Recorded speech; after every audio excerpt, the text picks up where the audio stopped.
సరే నిన్న ఏమైందో మీరు అందరు చూసినారు. రెండు భాగాలు, కానీ ఒకటి జూపల్లి మళ్ళీ మాట్లాడడానికి ఆయన సంగతే చెప్తా.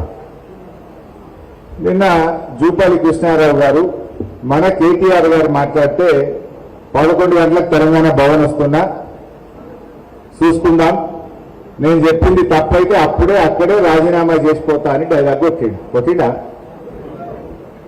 నేను వాస్తవానికి సిద్దిపేటలో ప్రోగ్రాం ఉండినాను. సరే కేటీఆర్ గారు ఫోన్ చేసి జూపల్లి వస్తుంది కదా, మీరు కూడా రండి, మీరు ఆర్థిక మంత్రి, మీరైతే బరాబర్ ఉంటుంది రండి అంటే నేను బయలుదేరి ప్రోగ్రాంలన్నీ క్యాన్సిల్ చేసుకొని హైదరాబాద్ పోయింది.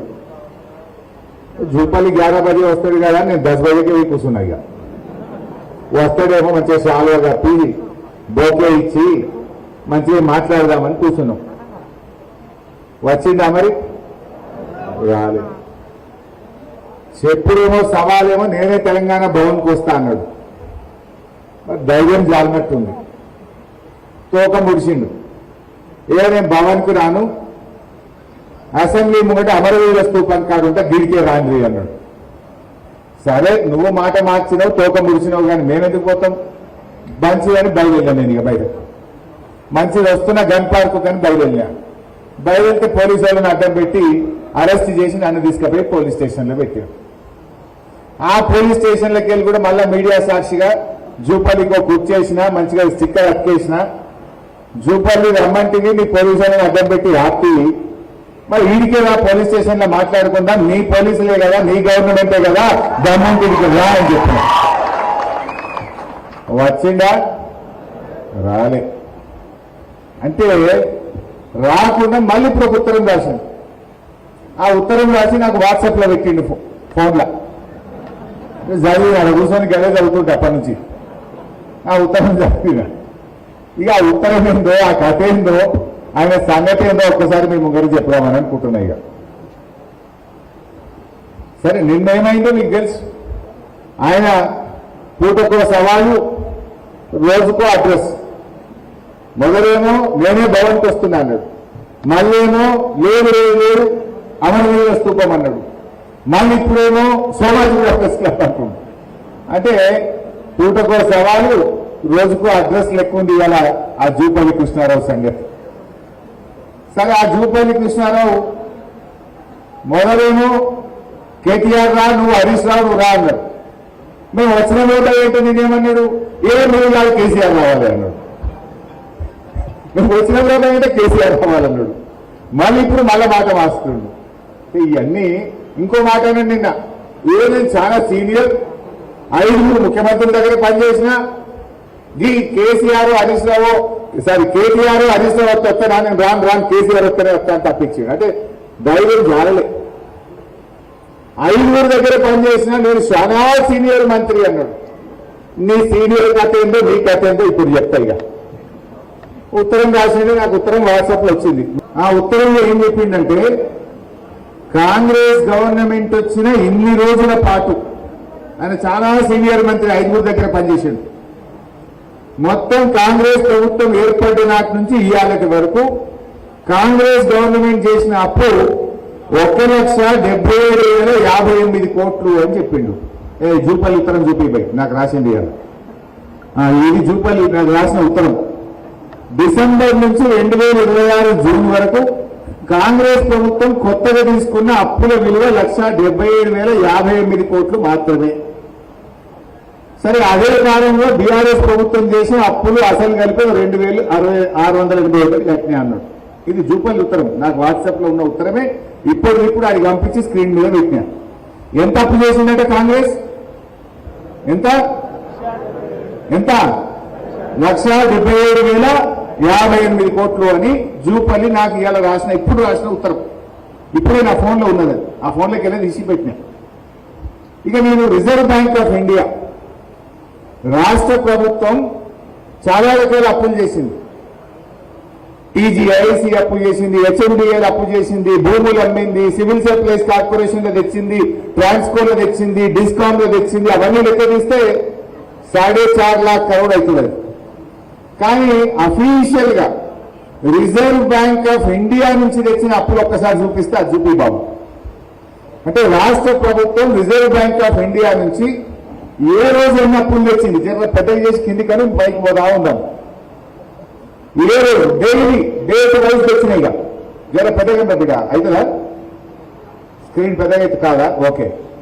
ఫస్ట్ చూడండి, డిసెంబర్ 12, 2023 అంటే కాంగ్రెస్ వచ్చింది డిసెంబర్ 7, 2023.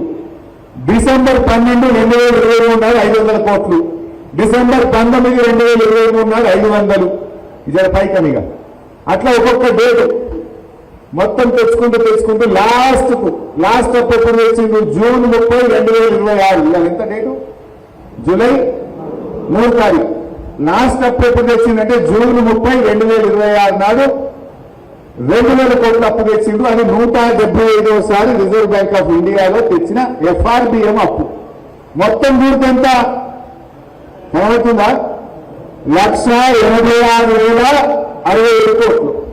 ఇది నాది కాదు statement, reserve bank of India.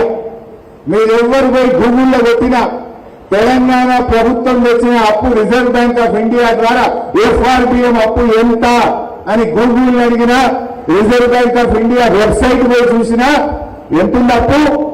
1,86,087 కోట్లు. మరొకసారి చూపలేదు పెట్టు. ఇది 1,86,000 ఏం చెప్పింది reserve bank of India. Jupally ఏం చెప్పిండు అంటే 10,000 కోట్లు మింగిందా? ఇది ఒక్క FRBM అప్పు. అన్ని కలిపితే కథ వేరు. ఇంకొక డాక్యుమెంట్ చూపిస్తాయి. ఇక రేవంత్ రెడ్డి మొన్న అసెంబ్లీలో నేను గట్టిగా పట్టుకున్నా, నువ్వు చాలా అప్పులు చేసినావని మాట్లాడంగా డేట్ కూడా చెప్తా. మీరు అసెంబ్లీ గూగుల్ కోసి కొట్టండి. మార్చి 18, 2026 అసెంబ్లీలో మేము గట్టిగా నిలదీస్తే రేవంత్ రెడ్డి మాట్లాడిన వీడియో చూపిస్తా. మార్చి 18, 2026 నాడు అసెంబ్లీలో రేవంత్ రెడ్డి మాట్లాడుతూ మా గవర్నమెంట్ 27 నెలల్లో చేసిన అప్పు 3,47,000 కోట్ల 294 కోట్లు అని చెప్పాడు రేవంత్ రెడ్డి. అసెంబ్లీలో చెప్పిన మాట 3,47,294 కోట్లు అప్పు చేసినాము అని అసెంబ్లీలో రేవంత్ రెడ్డి చెప్పిండు. ఈ మాట 5 నెలల కిందది. ఇంక 5 నెలలు కలిపితే 4.5 లక్షలు అవుతుంది. 5 నెలల కిందనే అసెంబ్లీలో రేవంత్ రెడ్డి ఏం చెప్పిండో ఒక్కసారి ఆ వీడియో చూద్దాం. 3,47,294 కోట్లు మేము అప్పు చేసినాం అధ్యక్ష. ఎప్పటి నుంచి? 1/12/2023 నుంచి అధ్యక్ష. బాగా సభ్యులందరూ వినాలి. 28/2/2026 వరకు దాదాపుగా ఈ 27 నెలలలో మేము తెచ్చిన అప్పు 3,47,294 కోట్లు అధ్యక్ష. మేము తెచ్చిన అప్పుతో ఇవన్నీ కలిపితే 3,47,294 కోట్లు మేము అప్పు చేసినాం అధ్యక్ష. జూపల్ ఎంత చెప్పింది కదా? ఎంత మళ్ళీ చెప్పిన జూపల్ ముఖ్యంగా రేవంత్ రెడ్డి ఏమన్నాడు? 3,47,000. అది ఎన్ని రోజులలో? 27 నెలల గవర్నమెంట్. అంటే ఇది ఏ తారీఖు చెప్పిందంటే జూన్ 18 నాడు చెప్పిన మాట. సారీ, మార్చి 18. మార్చి 18 నాడు చెప్పింది. ఇయర్ ఎంత డేటు? జూలై 3. అంటే ఏప్రిల్, మే, జూన్, జూలై 4 నెలలు అయింది కదా. ఇంక 4 నెలలు కలిపితే 4.5 లక్షలు అవుతుంది. 4 నెలల కిందనే రేవంత్ రెడ్డి 3,47,294 కోట్లు అప్పు చేసినా అని ఎక్కడో చెప్పలే, నిండు అసెంబ్లీలో చెప్పిండు. మరి జూపల్ ఏమంటుంది?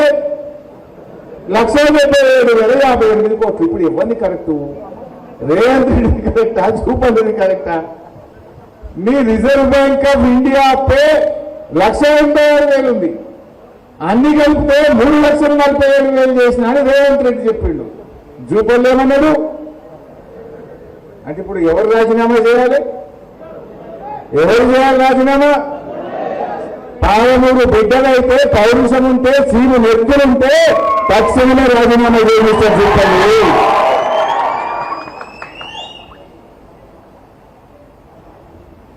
ఇక అసలు విషయానికి వస్తా. ఇది దొరికిందా ఇప్పుడు? బట్టలు ఇప్పుడే మా బరాబర్ రైట్. నెక్స్ట్ విషయం చెప్తారు. ఇక రెండవ మాట ఏమన్నాడు? మనం తయారుగా అనుకున్నారు వాళ్ళు ఆడ చెప్తే అర్ధగంటలో బయట పెట్టినాం మనం ఒకటే అర్ధగంటల. రెండో ముచ్చట, బీఆర్ఎస్ పార్టీ 8 లక్షల కోట్ల అప్పు చేసిందని మన మీద బట్టగాల్సి మీద వేస్తున్నారా?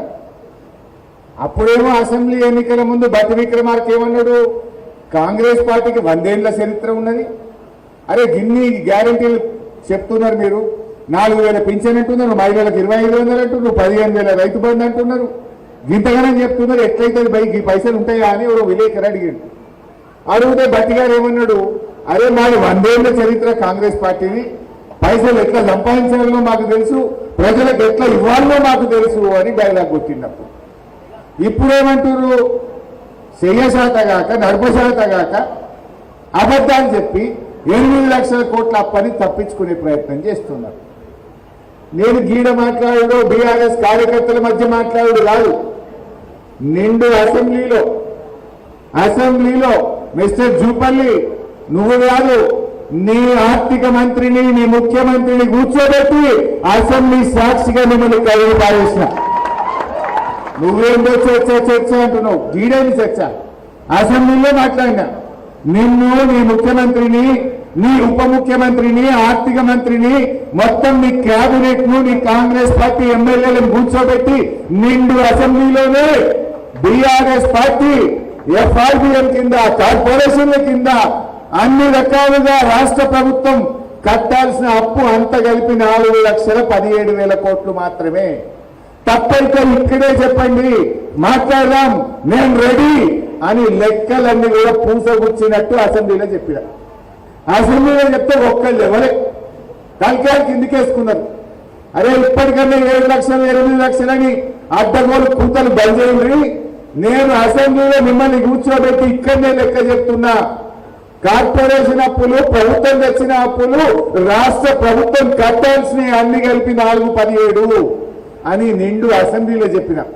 ఒకవేళ నా లెక్క తప్పైతే మీదే గవర్నమెంట్, మీకు అధికారులు ఉన్నారు, వాడు ముఖ్యమంత్రి ఉన్నాడు, ఆర్థిక మంత్రి ఉన్నాడు, మేము ప్రతిపక్షంలో ఉన్నాం అని అసెంబ్లీలో లేచి డల్ల బుద్ధి చెప్తే ఒక్కడు మాట్లాడలే. ఒక్కసారి గా వీడియో చూద్దాం.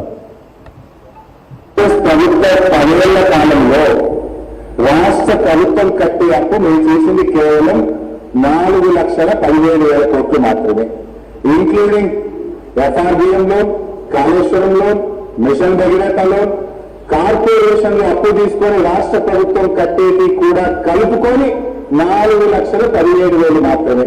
దీని మీద ఎప్పుడు ఎక్కడ ఏ టీవీ డిబేట్ కైనా, ఎక్కడ బహిరంగ చర్చకైనా, ప్రజల మధ్యనైనా, శాసనసభలోనైనా ఐఎమ్ రెడీ ఫర్ డిస్కషన్. అధ్యక్ష అధ్యక్ష ఈ పాలన, వీళ్ళ 2 ఏళ్ల పాలన, ఈ 2 ఏళ్ల పాలనలో అధ్యక్ష 2025-26లో బడ్జెట్ లో ఏం పెట్టారంటే 67,339 కోట్లు అప్పు తీసుకున్నామని పెట్టారు. అది యాజ్ ఆన్ February 28 పెట్టినారు. బట్ యాజ్ ఆన్ టుడే, ఈ రోజుకు 88,840 కోట్లు ఈ ఆర్థిక సంవత్సరంలో ఈ కాంగ్రెస్ ప్రభుత్వం అప్పు చేసింది అధ్యక్ష. అదేవిధంగా అధ్యక్ష మీ లెక్కల ప్రకారం ఈ ఆర్థిక సంవత్సరం ఎఫ్ఆర్బిఎం అప్పులు, కార్పొరేషన్ల ద్వారా చేసిన అప్పులు అన్ని కలిపితే 1,77,794 కోట్లు. ఒక్క ఇయరే, ఇంకా 10 రోజులు ఉంది. ఈ ఒక్క సంవత్సరమే మీరు చేసిన అప్పు 1,77,794 కోట్లు. చాలా ఉన్నది. ఒకటే ఏడాది 1,77,000. 2 ఏళ్ళు నిండే వరకు రేవంత్ రెడ్డి ఏం చెప్పిండు, 3,47,000 అయింది. ఇప్పుడు లెక్క తీస్తే 4,5 లక్షలైంది. మరి జూపల్లి ఏమన్నాడు, అరే నువ్వేమో సీనియర్ మంత్రి అంటూ, నా అంత తెలివి ఎవరికి లేదంటూ, నీ గవర్నమెంట్ ఎంత అప్పు చేసిందో కూడా తెలియని చాతగాని మంత్రివి నువ్వు. అబద్ధాలు మాత్రమే మాట్లాడే మంత్రి. ఇంకా నువ్వు చర్చ, నీతో మాట. నేను ఉత్తగా మాట్లాడలే కదా, అసెంబ్లీ లెక్క చూపినా, నీ రేవంత్ రెడ్డి చెప్పిన లెక్క చూపినా. ఇంకా మంచి సాక్ష్యం చెప్తా. నీది కాదు, నాది కాదు. రాష్ట్రాలు నువ్వు కాంగ్రెస్ గవర్నమెంట్ చెప్పుడు, బీఆర్ఎస్ చెప్పుడు కాదు. ఈ దేశంలో ఏ రాష్ట్రం ఎంత అప్పు చేసింది, ఎట్లా నడుస్తుంది అనేది CAG, controller and auditor general of India, it is an independent authority. వాళ్ళు మొత్తం లెక్కలు తీస్తారు. Controller and auditor general of India. ఇది కాగ్ అంటారు, షార్ట్ ఫామ్ లో కాగ్ రిపోర్ట్ అంటారు. 2023-24 కాగ్ రిపోర్టు ఇదే కాంగ్రెస్ పార్టీ అసెంబ్లీలో ప్రవేశపెట్టింది. ఆ కాగ్ రిపోర్ట్ లో కూడా చాలా స్పష్టంగా ఏం చెప్పిందంటే రాష్ట్ర ప్రభుత్వం కట్టే అప్పు కేవలం 4,15,000 కోట్లు మాత్రమే అని కాదు కూడా చెప్పింది. అది అసెంబ్లీలో పెట్టింది కూడా ఈ కాంగ్రెస్ గవర్నమెంటే. ఇప్పుడు నువ్వు 8 లక్షలు అంటున్నావు కదా, మరి ఆ కాదు రిపోర్టు 4,15,000 అసెంబ్లీలో పెట్టినప్పుడు ఈ రిపోర్టు తప్పు అని రాష్ట్ర ప్రభుత్వం కాకు ఉత్తరం రాయాలి కదా. 2 సంవత్సరాలైనా ఎందుకు ఉత్తరం రాయలే అంటే బరాబర్ నేను చెప్పిన 4,17 నేను చెప్పినా 4,15 అని కాదు చెప్పింది. అందుకే 2,000 కోట్లు కాదు తక్కువనే చెప్పింది తప్ప ఎక్కడ ఎక్కువ చెప్పలేదు. అంటే ఈ కాంగ్రెస్ చాతగాక ప్రభుత్వాన్ని నడపలేక బీఆర్ఎస్ మీద నెపం నెట్టి అబద్ధాలతోని గోబల్స్తోని ప్రచారం చేస్తా ఉన్నారు.